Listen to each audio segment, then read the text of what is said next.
Jadi betul bahwa pemerintah dan DPR melalui Undang-Undang Nomor 7 Tahun 2021 akan mempunyai satu program, yaitu program pengungkapan sukarela yang akan diterapkan mulai 1 Januari sampai dengan 30 Juni tahun 2022.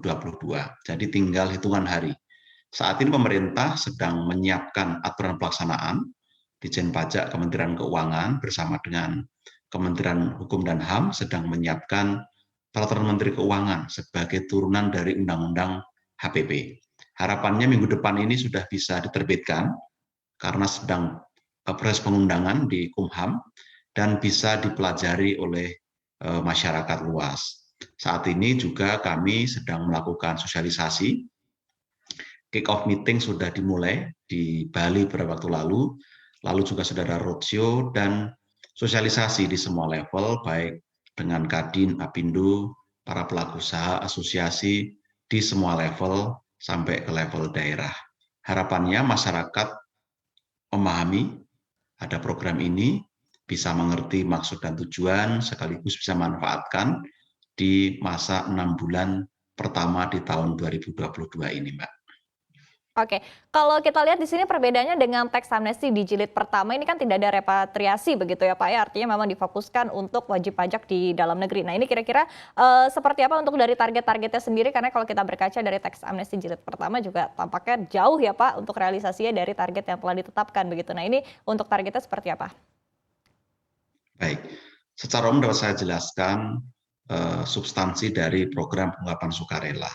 Ada dua kebijakan di program PPS ini. Kebijakan pertama adalah kebijakan untuk wajib pajak orang pribadi dan badan tahun pajak 2015 dan sebelumnya, yang dulu pernah ikut teks amnesti 2016, tetapi masih ada harta yang belum atau tidak dilaporkan. Silahkan manfaatkan program ini dengan membayar 6% untuk dana yang direpatriasi atau dana dalam negeri yang diinvestasikan di instrumen yang disiapkan. Lalu 8% untuk pengungkapan dalam negeri atau repatriasi saja tanpa diinvestasikan, dan 11% untuk yang hanya deklarasi luar negeri. Lalu program kedua untuk tahun pajak 2016 sampai dengan 2020 hanya untuk wajib pajak orang pribadi. Silahkan untuk ikut dengan cara mengungkapkan harta yang belum dilaporkan di SPT kondisi 31 Desember 2020 dengan tarif 12%, 14%, dan 18%. Kondisi sama dengan yang sebelumnya, yaitu kalau diinvestasikan hanya direpatriasi atau deklarasi dan hanya dideklarasi di luar negeri. Nah, saat ini kita berharap PPS dapat dipahami, dimengerti oleh publik, dan bisa menjadi jembatan sebelum pemerintah, Ditjen Pajak, betul-betul menerapkan era keterbukaan melalui akses informasi yang semakin luas dan juga pembangunan Cortex System. Harapannya ini menjadi sarana untuk membangun kepatuhan pajak, Mbak Iva, karena program ini ditujukan bagi mereka yang ingin jujur, ingin patuh, difasilitasi.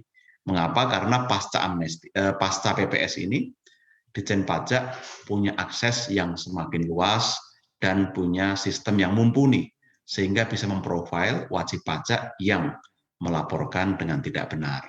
Nah, dari si target sendiri, pemerintah tidak punya target untuk PPS kali ini. Kenapa?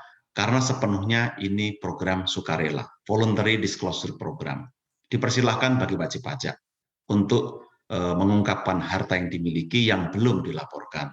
Tetapi kita menghimbau agar dilaporkan sesuai keadaan sebenarnya, nilai yang sebenarnya, karena tadi pasca amnesti, pasca PPS ini, Ditjen Pajak sudah punya sistem yang bisa memprofil kebenaran data yang dilaporkan oleh wajib pajak. Harapannya yang meningkat adalah kepatuhan setelah program PPS, sehingga bisa meningkatkan penerimaan pajak jangka menengah panjang.